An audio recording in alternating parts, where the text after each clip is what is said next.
Good afternoon, everyone. My name is Bruce Laverty. I'm the curator of architecture at the Athenaeum of Philadelphia. I'm standing in this afternoon for Dr. Hessel, who sends her regrets. Although I'm very glad to do this duty, as I had already signed up for this program. And I feel a special connection with Mr. Lukens since his portrait hangs almost directly above my desk in the Bush Reading Room. For 38 years, I've got to hear the craftsmanship of the tall case clock designed and built by Mr. Lukens, keeping the time in the Athenaeum's Bush Room. I'd like to introduce you. First, let me also give a shout out to our collections care manager, Denise Fox. I don't believe any relation to our speaker, who actually collated a lot of the information and had an extensive correspondence with Elizabeth Fox, our speaker, about Lukens and his presence here at the Athenaeum. Elizabeth Fox is the curatorial assistant for American art at the Worcester Art Museum. Currently, her projects involve the reinstallation of the Art Museum's American galleries, which will explore the cost of luxury in early American visual and material culture. She received her MA in Decorative Arts and Design History from the Smithsonian and George Washington University, and her BA in History and Religion from Furman University. During her academic career, Elizabeth acquired positions at the Wadsworth Athenaeum Museum of Art, Colonial Williamsburg Foundation, the Smithsonian American Art Museum National Portrait Gallery Library, and the U.S. State Department's diplomatic reception rooms. Her most recent publication, A Fine Craftsman in the Best Tradition, The Clockmaking Trade of Isaiah Lukens, is the basis of her presentation. Please join me in welcoming Elizabeth Fox. All right. Thank you, Bruce, for that lovely introduction. I am very grateful to be a part of the Athenaeum's Noontime Lecture Series, and I am extremely excited to talk to you all about one of Philadelphia's most interesting artisans and clockmakers. So without further ado, let me share my screen here. Okay. All right, so without further ado, here is Like Clockwork, the Philadelphia Clocks and Creations of Isaiah Lukens. By the early 19th century, Philadelphia encountered intellectual ferment and economic growth that transformed its urban society. Despite losing its status as the nation's leading trade port, Philadelphia buzzed with industrial activity, largely due to the development of manufactories and new road and canal systems around 1820, all of which dramatically reorganized artisan labor and drove the city towards scientific progress. In a letter to his colleague Alexander Dallas Bash, the scientist Joseph Henry proclaimed his enthusiasm for the city's remarkable technological achievements. How different is my feeling on a return from New York to the city of brotherly love? There is jealousy and rivalry, but also science and intelligence, and trade and money, not the only things which occupy the mind. Illustrious clockmakers like David Rittenhouse, Thomas Stretch, and Edward Duffield represented the ingenious group of mechanics who formed the backbone of Philadelphia's economy before and after the Revolution. The term mechanic applies to the artisans, entrepreneurs, common laborers, and other participants of America's working class who were responsible for the new country's socio-economic development. Within the city's assemblage of skilled craftsmen stood Isaiah Lukens, who promoted himself as clock and watchmaker, silversmith, instrument maker, inventor, and tinkerer of all things mechanical. After assisting his clockmaker father, Seneca Lukens, he set out from his provincial home in 1811 to establish himself in Philadelphia, where he developed a greater understanding of the mechanical arts. His designs consisted of such items as tall case and tower clocks, air rifles, and machines, disproving perpetual motion and improving scientific discoveries like electromagnetism. Isaiah Lukens' craftsmanship enabled him to cross paths with Philadelphia's elite and intellectual circles. And by diversifying his trade and engaging in scientific pursuits, Lukens expressed his mechanical prowess in different mediums. He is thus considered to be the quintessential scientific mechanic, which historian Bruce Sinclair defines as a skilled artisan defined by scientific theory and experience rather than craft tradition or blind empiricism. Although horology scholars have recognized Isaiah's talents as Philadelphia clockmaker, few of his existing clocks, apart from his famous Independence Hall clock, are well documented or widely published. Furthermore, no apprenticeship indenture, account book, or other records of his trade have come to light. Fortunately, numerous objects, correspondence, scientific reports, and manuscripts, including his estate catalog from 1847, closely reveal how he conducted his trade. Therefore, this presentation illuminates his legacy by highlighting the clocks and creations that contributed to Philadelphia's industrial and scientific progress. Our story begins in Horsham Township, Pennsylvania. Born to Seneca Lukens and Sarah Quinby, the eccentric Isaiah Lukens inherited mechanical proclivities from his relatives, many of whom represented the oldest colonial settlers and tradesmen of Pennsylvania. For instance, his great-uncle John Lukens achieved fame as Surveyor General for the Commonwealth of Pennsylvania in 1761, developing a close working relationship with David Rittenhouse. In using his scientific and mathematical expertise, he assisted Rittenhouse and the American Philosophical Society in their astronomical observations of the transit of Venus in 1769 and of Mercury in 1776. Their published findings allowed astronomers to accurately measure distances to celestial objects, thus bringing Philadelphia's scientific community to international recognition. However, Isaiah Lukens gained invaluable clockmaking knowledge from his own father, who served as Quaker citizen farmer and clockmaker of Montgomery County. A number of his 8-day tall case clocks, like the Athenaeum's example on the right, reflect extraordinary craftsmanship. Their wooden cases exemplify sophisticated Chippendale and Federal designs. Elements like broken scrolled pediments, quarter columns, and carved urns or flame finials indicate that Seneca Lukens relied on trained regional cabinet makers for the casework. Seneca also assembled popular modes of dials and mechanisms in his clocks, which usually consisted of imported brass and decorative elements from England. Interestingly, the Athenaeum's clock features a painted dial that was likely done by a local Philadelphia painter. The clock's 4 spandrels include floral decoration that is topped by a rosy-faced moon in the lunette. Meanwhile, his signature is found inside the clock's chapter ring. Seneca often promoted his trade by signing his clocks alongside their order number, date, and the original owner's name. Under his father's tutelage, Isaiah Lukens demonstrated mechanical proficiency at an early age.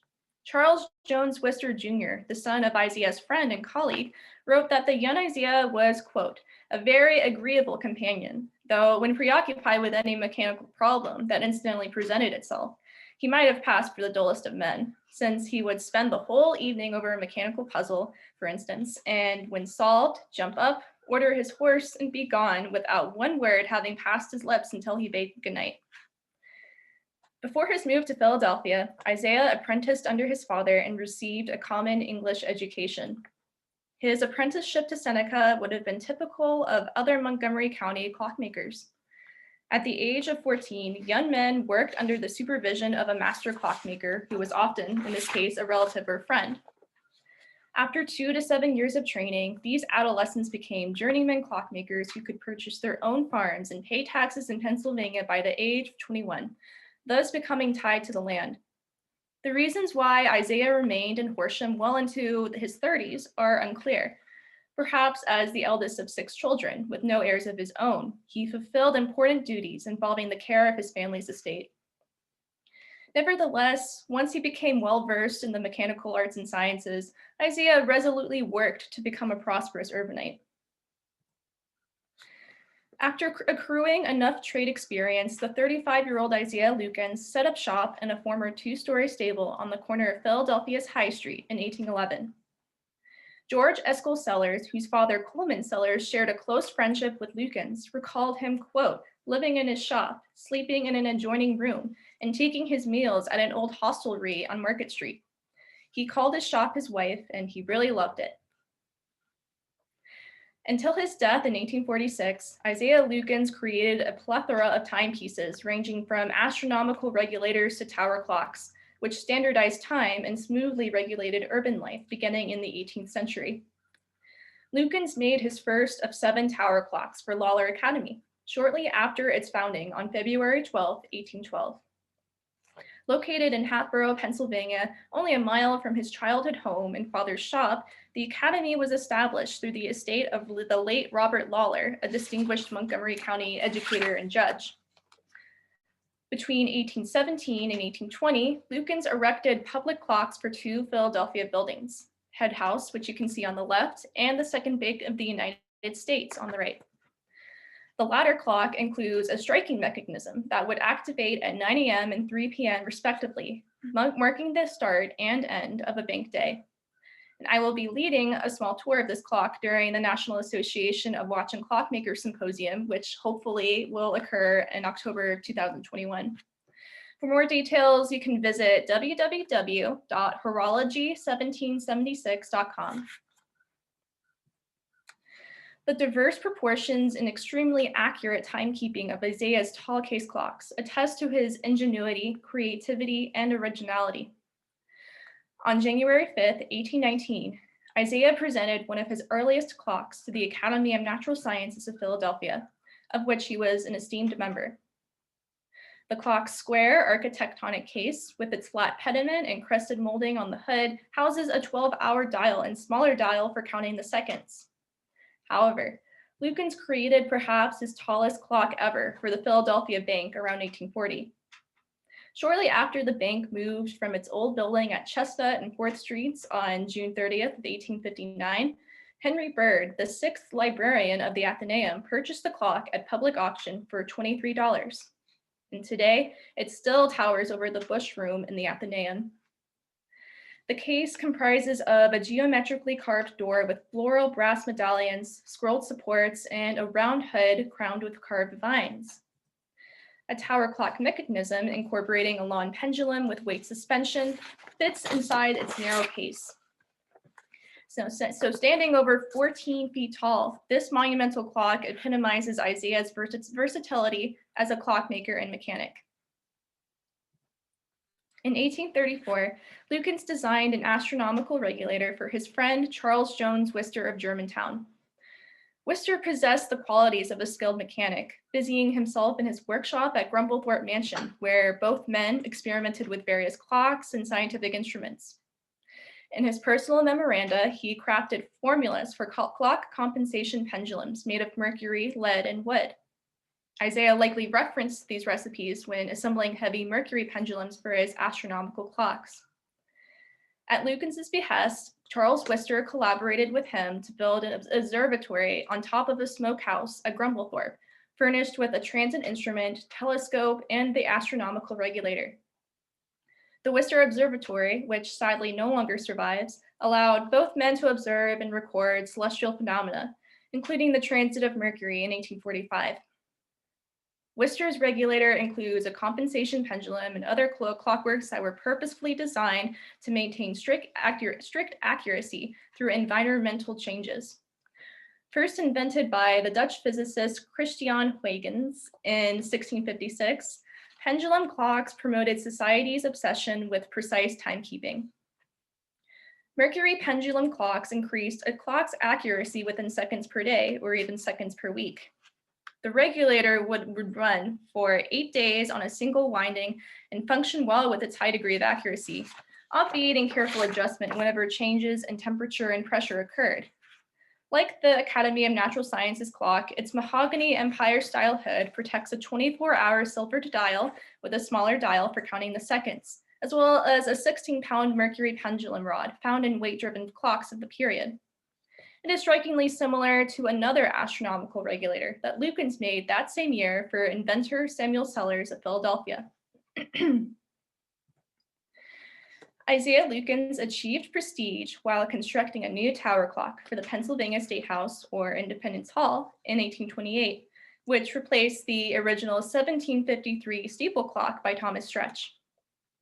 After the General Marquis de Lafayette visited Philadelphia in 1824, the City Council proposed the renovation of the State House with a new steeple clock and bell to commemorate the events of 1776.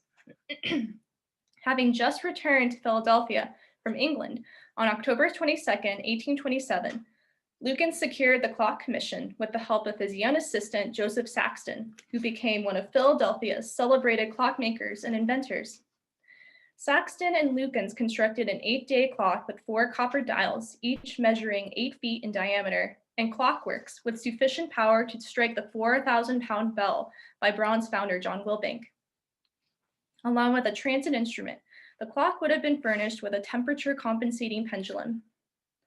Other mechanical features, like the pendulum's epicyclical gear teeth, are arguably attributed to Saxton. This is because Lukens suffered from weak eyesight after a chip of steel flew into his eye while dressing a grindstone. Although designs for the State House clock are not solely attributed to him, Lukens supervised over Saxton's craftsmanship while providing the necessary shop materials and facilities. Together, both men combined their artistry and technical capabilities to create Independence Hall's first fort-based steeple clock, which officially struck the Wilbank bell on January 1st, 1829. By 1877, the Seth Thomas Clock Company replaced the Lukens movement, which was soon transferred over to the belfry of Germantown Town Hall and presented to citizens on the 100th anniversary of the Battle of Germantown. After years of neglect, the Clockworks moved to their current home at Independence National Historical Park with the help of Philadelphia city representatives and local clock restorers in September 2007. Not all of Isaiah's clock commissions in Philadelphia came to fruition. Much to his chagrin, he was not hired to create a new clock for the Library Company of Philadelphia, despite having completed the State House clock a few years earlier. On January 6, 1831, a devastating fire occurred inside the Library Company's 5th Street building and destroyed a valuable astronomical clock by David Rittenhouse.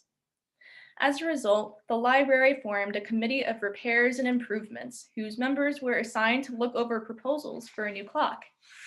Isaiah Lukens submitted his proposal for a clock valued at $300, but alas, the committee laid his proposal on the table and never picked it up again. Instead, they selected John Child, Lukens' longtime competitor, who served as the library's shareholder since 1826. Therefore, the library installed Child's astronomical clock on October 3, 1835. This unsuccessful clock commission demonstrates the shortcomings Lukens faced while attempting to expand his business. The majority of Lukens' public and private commissions came from his own personal connections with colleagues and membership into academic societies. However, competition with peers like John Child, as well as a lack of patronage in other American cities, contributed to many of his rejections. Yet these failures did not deter him in the slightest. While pursuing clock commissions, Isaiah Lukens spent a couple years in Europe aiding in the improvement and experimentation of mechanical devices, particularly odometers, chronometers, and a lithotripter, which was a surgical instrument used to remove gallbladder stones.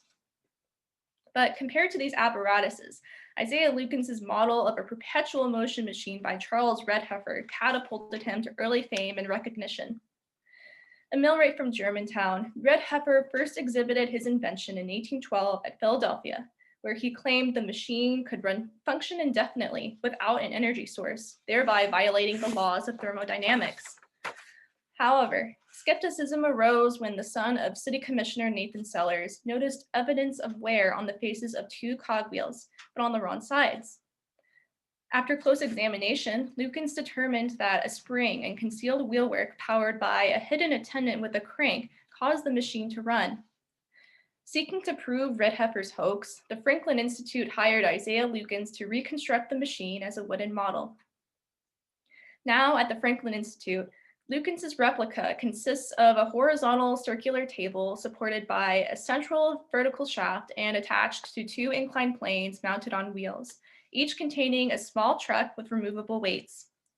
Lukens enclosed a clockwork motor at the base of the model, as well as a winding device inside one of the wooden finials on the top. When Lukens completed his device in 1813, The artist Rubens Peale agreed to display it at his Philadelphia museum, but only if it could be shown as an illusion. A public demonstration of this machine caused a huge sensation among visitors who continued to naively believe in the power of perpetual motion. Charles Redheffer was so amazed by Lukens' working model that he bribed Nathan Sellers to disclose its secrets. Rather than confront Redheffer, Sellers and Lukens let the news of the hoax spread. When Redheffer realized his scam was discovered, he bolted to New York to avoid exposure by the Pennsylvania legislature. But eventually, he met his unfortunate fate when inventor Robert Fulton discovered the machine's true operation and publicly exposed the con artist. The scandal of Charles Redheffer's perpetual motion machine reflects how objects of visual deception captivated Philadelphians, many of whom were unfamiliar with the philosophical and technological sciences. When Philadelphia emerged as the center of optical inquiry around 1800, itinerant entrepreneurs, showmen, and grifters staged theatrical illusions in order to profit from the gullibility of its audiences. By uncovering Redheffer's duplicity and debunking his claims of perpetual motion, Isaiah Lukens represented the city's collective group of mechanics and scholars dedicated to promoting scientific study. The air rifles of Isaiah Lukens, like this Philadelphia example made for Coleman Sellers, closely intersect with the manufacture of his mechanical devices.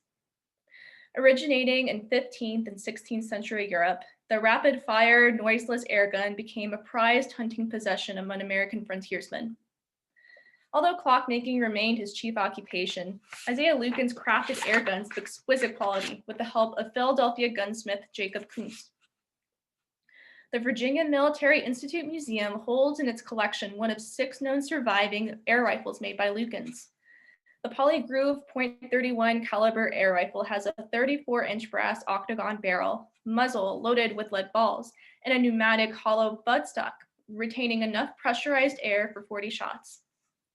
By discharging at a considerable speed, Lukens' stealthy rifle asserts superiority over other American firearms.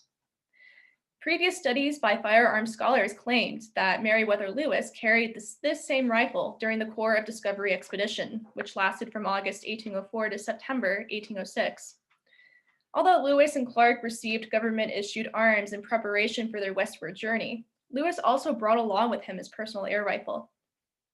In his expedition journal, Lewis recorded buying the gun in 1803, but failed to mention any other details regarding its purchase and maker.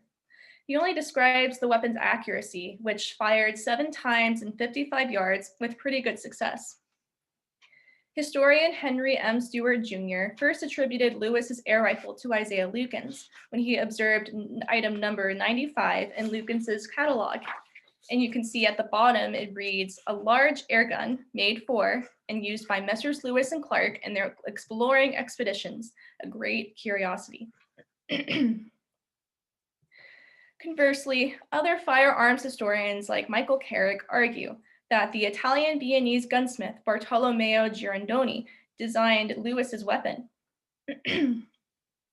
While the Lukens rifle reloaded after every firing, the typical repeater could make 30 consecutive shots from at least 125 yards. During his visit to Lewis in Wheeling, Virginia, Colonel Thomas Rodney recorded the air rifle's features like its short side barrel and ability to rapidly fire 22 times in a minute, details that encompass typical Girandoni air rifles. There is a strong possibility then that Bartolomeo Girandoni crafted Meriwether Lewis's expedition rifle. Although Lukens produced Girandoni-style air rifles in the early 1800s, the estate catalog never actually specifies him fabricating one for Lewis. Unless Lewis acquired the rifle directly from Seneca Lukens' shop in Horsham, the fact that Isaiah Lukens arrived in Philadelphia around 1811, 5 years after the Corps of Discovery expedition, logically disproves him as the maker. Provenance surrounding Lewis's air rifle remains a mystery, since it vanished en route from St. Louis, Missouri to Washington, D.C. soon after the expedition. However, if we are to interpret the catalog entry in a literal sense, Lukens may have acquired the air rifle from other Philadelphians like Charles Wilson Peale, whom Lewis bequeathed many Western treasures and specimens upon his return to Philadelphia in 1806. Isaiah Lukens' clockmaking skills, experimentations, and mechanical works qualified him as an exceptional artisan in the eyes of Philadelphians. During his tenure at the Academy of Natural Sciences, Lukens was chairman of the physics committee and served 3 terms as its curator. His contribution to the Academy was a hydrostatic balance, an instrument that was used for weighing mineral specimens. In 1820, he joined the American Philosophical Society, where he conducted several astronomical observations, most notably the eclipse of 1834. However, he received wonderful acknowledgement of his work at the Franklin Institute. On December 19, 1823, the founders established what was then called the Society for the Promotion of the Mechanic Arts, an organization that epitomized America's egalitarian ideals. During its first election of officers in 1824, the Institute appointed Isaiah Lukens as its first vice president. As one of the organization's founders, Lukens chaired several groups, such as the Committee on Inventions. And through the next 12 years of his life, he actively conducted scientific experiments and manufactured prototypes of the latest inventions. His noteworthy examples include 2 electromagnetic machines that he made alongside his protege, Joseph Saxton. The second machine, with a revolving keeper magnet that could support 134 pounds, was presented to the Franklin Institute in 1834. In his quest for scientific advancement, Lukens developed close connections with prominent citizens like the Peale family. Their relationship originated during the Redheffer scandal in 1813, when the Philadelphia Museum purchased his model for $80. Additionally, Titian and Benjamin Franklin Peale served alongside Lukens as members of the Franklin Institute and Academy of Natural Sciences. Like his mechanically inclined sons, the 72-year-old artist Charles Wilson Peale befriended him and shared his interests in the natural sciences, since Peale played active roles as amateur zoologist, inventor, and curator. Peale often wrote to Thomas Jefferson about the ingenious Lukens, commenting on his contributions and sense of mechanical intellect. The Peale family's admiration of Lukens' mechanical expertise is manifested in these 2 portraits. On December 31st, 1816, Charles Wilson Peale presented the left portrait to the Franklin Institute. And here you can see he is highly individualized as a gentlemanly sitter in the formal-like setting. Attributed to Rembrandt Peale, the second portrait on the right is preserved by the Athenaeum and shows Lukens dressed in a waistcoat and cravat or stock tie, while grasping what appears to be a walking cane. However, closer investigation reveals it is in fact cleverly disguised as a woodworking chisel or file. Being a trained joiner and turner, Lukens holds the tool of his trade by its handle, just above the brass ferrule. By indirectly alluding to his true occupation, the cane-like accoutrement not only suggests his professional activities, but also his desire to associate himself with the city's educated elite. In this manner, both portraits illustrate his commercial success as a respectable clockmaker turned inventor who rose from obscurity in rural southeastern Pennsylvania. In conclusion, the clocks and mechanical creations fashioned by Isaiah Lukens resonate with the history of Philadelphia. His range of clocks, with impeccable quality and an individual character, effectively altered the city's daily routine and soundscape. Most importantly, they reflected the fusion of science and design that took place in Philadelphia during the Age of Enlightenment, when the city experienced a second renaissance of the mechanical arts and natural sciences in the tradition of Franklin and Rittenhouse. In producing contrivances like air rifles and electromagnetic machines, Lukens employed the same kind of creativity and dexterity. Running like clockwork, these devices are proof of Philadelphia's technological progress and fascination with scientific phenomena. All of these objects reveal Lukens' passion for the sciences, as well as his inquisitive nature and civic duty to advance useful knowledge for the nation. As a man of scientific attainment, Isaiah Lukens exceptionally stands out as one of the finest clockmakers and machinists in antebellum America, conceiving works that reflected his versatile craftsmanship, diversified his business, and exemplified his scientific contributions. While he may be simply regarded as a traditional craftsman who apprenticed in the colonial method, Lukens also embodies the qualities of a scientific mechanic who acquired respectability within organizations like the Franklin Institute. Eternally committed to his craft, Lukens ceased production on November 12, 1846, when he died at his workbench, tool in hand. Isaiah Lukens, the gentleman scholar, machinist, and citizen scientist, embodied the qualities described here in the 1837 edition of the Mechanics' Register. The mechanic who brings to his occupation an inventive, enlightened, and inquiring mind, who is master of his craft in theory as well as practice, has more of a real philosophy in him than 20 of those minute philosophers who spend their lives in puzzling the world with empty metaphysical speculations. Thank you.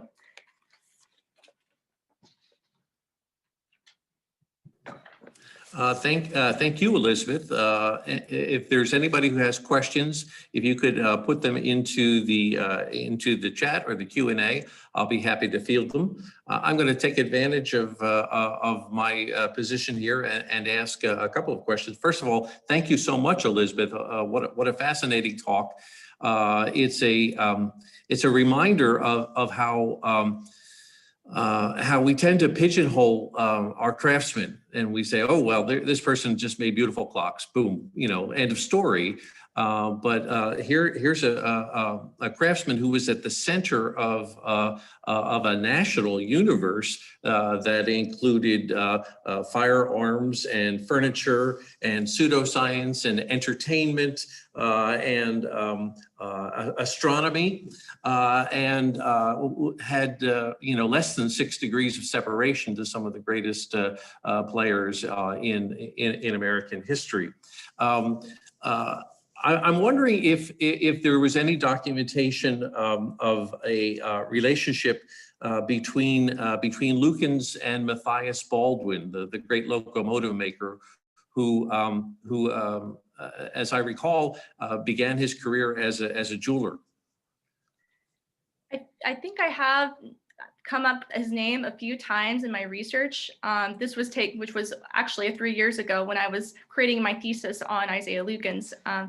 But yeah, if I remember correctly, they probably worked together, conducting experiments like maybe steam boiler experiments at the Franklin Institute, and other experimentations like that. But yeah, I off the top of my head, I can't really quite remember, the extent of their relationship, other than they could have possibly worked together.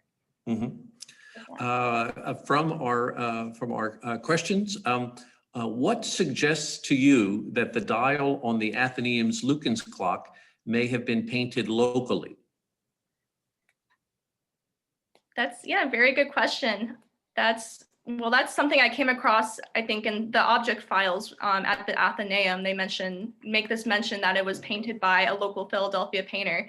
And I guess it's kind of like how a lot of the, clockmakers like him and Seneca, relied on other tradesmen like cabinet makers to supply, and other painters and, dial makers to supply and help create, in this clock. And primarily the clockmaker, since the 18th century or beyond, they all kind of supervised in the construction of a lot of clocks, and they would often, which is why they would sign their name to them. So that's my observation there. Another question: what information have you on any of Lukens's apprentices? Yeah, so basically the only information I have that I was able to find on, some of his apprentices was about Joseph Saxton. I tried finding, other sorts of primary source documents, kind of referencing other workers he would have, hired for that, for his, for all of his clock commissions. But, I think he primarily worked with his assistant, took on Joseph Saxton.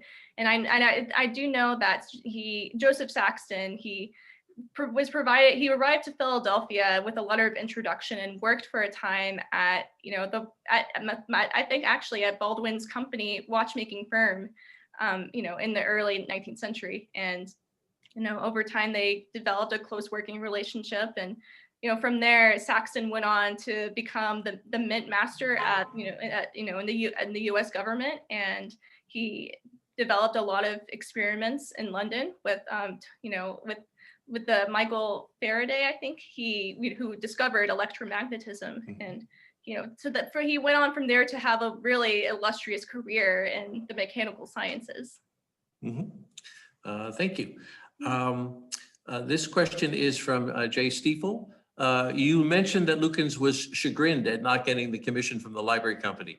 What documentation were you able to find about his bid for the clock apart from the library company minutes? Yeah, so I primarily found, the information from his actual article, A Clock for the Rooms, which was published for the library company. I did try to find specifics as to, what the bid entailed, other than the fact that it was valued at $300, but I haven't come across any of that kind of information. It wasn't mentioned, I don't think, in any of the minutes or records at the library company. So I was not at the time when I was researching this, I wasn't able to find any information. So if there's anyone out there that is aware about those details, please let us know. Gary asks, is there any evidence that that Isaiah Lukens was related to the Lukens steelmaking family of Coatesville? That is, yeah, I think that is very possible. I didn't delve into, the extent of his later descendants, what kind of, trades that those people performed. But I think I have come across, that steelmaking family a few times. But yeah, that's something that's worth further investigation as I delve more into Lukens later on. Do we know this from Bob? Do we know roughly how many clocks Lukens made, and are there likely to be some or many in private collections that are unknown publicly? Yeah. Oh, well, hi, Bob. So I'm sorry, could you repeat the question again, please? Sure. Do we know roughly how many clocks Lukens made, and are there likely to be some or many in private collections that are unknown publicly? Yeah, so I do know that he made about a total of 7 tower clocks, which, back then commissions for tower clocks were relatively hard to come by compared to commissions for tall case clocks. They're about 100 to 1, I would conjecture. But yeah, that is a good question. I guess based on the total number I've come across in my research, I was able to find probably I would say around 10 to 15. I can't think off the top of my head, but it is very possible that there are some, clocks that belong to the descendants of the Lukens family that I just haven't come across yet. And I have, and I have come across other clocks of his through public auctions, for instance.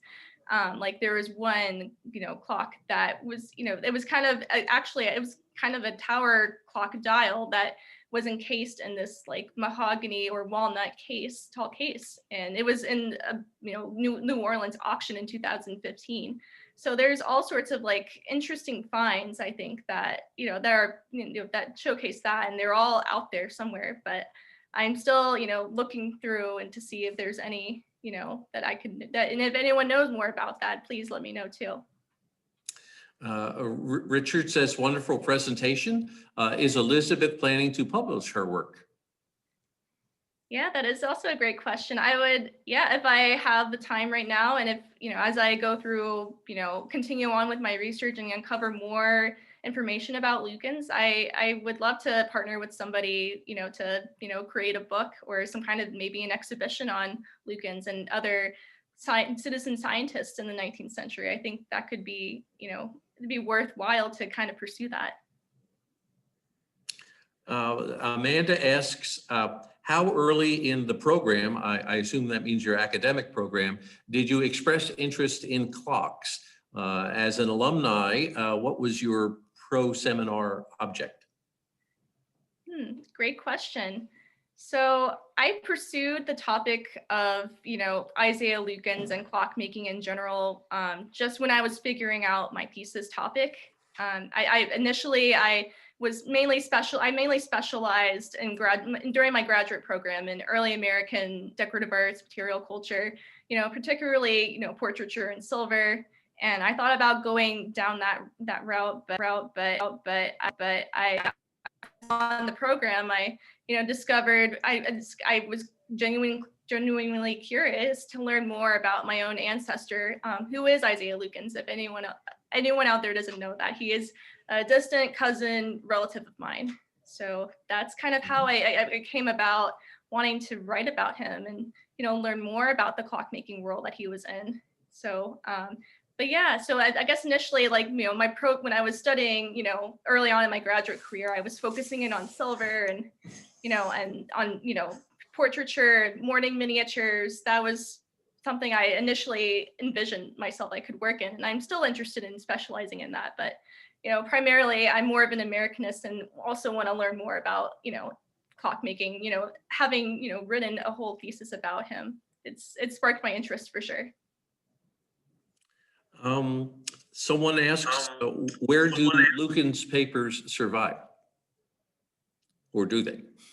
Okay. Yeah, so I have come across a number of his correspondence at the American Philosophical Society, for one. I remember coming across some of his letters that he wrote from London to his friend Charles Worcester, kind of describing, the types of the experimentations he did there, like his lithotripter. He was trying to patent it in Paris, but ultimately was rejected there. So he moved on to London in 1827 and was able to, establish his patent there. And he worked with the surgeon, Dr. Astley Cooper, and they attempted to remove gallbladder stones from this one patient, but albeit unsuccessfully. But yeah, so and the letters also kind of detail, what the working conditions in London were like. And, then he also pursued watchmaking there, even though I haven't come across any of his watches that survive either. So, but yeah, so I was able to find some correspondence of his at the American Philosophical Society. And, his manuscript was dispersed and throughout Philadelphia, but I found his catalog in a library company as well. And just with scientific organizations like the Franklin Institute, and there are other and I also searched through a lot of online newspaper databases to uncover some of his the news about him. So there was a lot of all those avenues that I looked into, and a lot of the places I looked at were places like the American Philosophical Society and Franklin Institute. So the device, the lithotripter, is that the right name? So was it an early version of laparoscopic surgery so that there wouldn't have to be quite so large an incision? Was that the idea behind that? Yeah, if I remember correctly, yes. It was intended to be a non-invasive, device in surgery. That's what the device functioned in doing for that. Yeah. Mm-hmm. And I think that they're a great question to conclude with, if there are not any others, was what was the most exciting find in your research? Ooh, very great question. There are a lot of exciting finds. It was really hard to choose one, but I did think the letters that I found at the American Philosophical Society were very interesting, because it was something that was written by Lukens himself. I only found him mentioned in secondary sources like newspapers and scientific reports that his name is mentioned in these articles. But it was really nice finding something, kind of seeing his perspective on the clockmaking world, and what was like for him, like traveling around London and Paris, and getting to experience life as a clockmaker. I think for me that was something that I found that's what excited me the most, I think. Okay. Well, on behalf of the Athenaeum, Elizabeth, thank you so much for your thorough research, for some of our own treasures, and thank you for a fascinating presentation. And we wish you well, and we look forward to seeing your publications. Thanks so much. Yeah. Join me in thanking Elizabeth.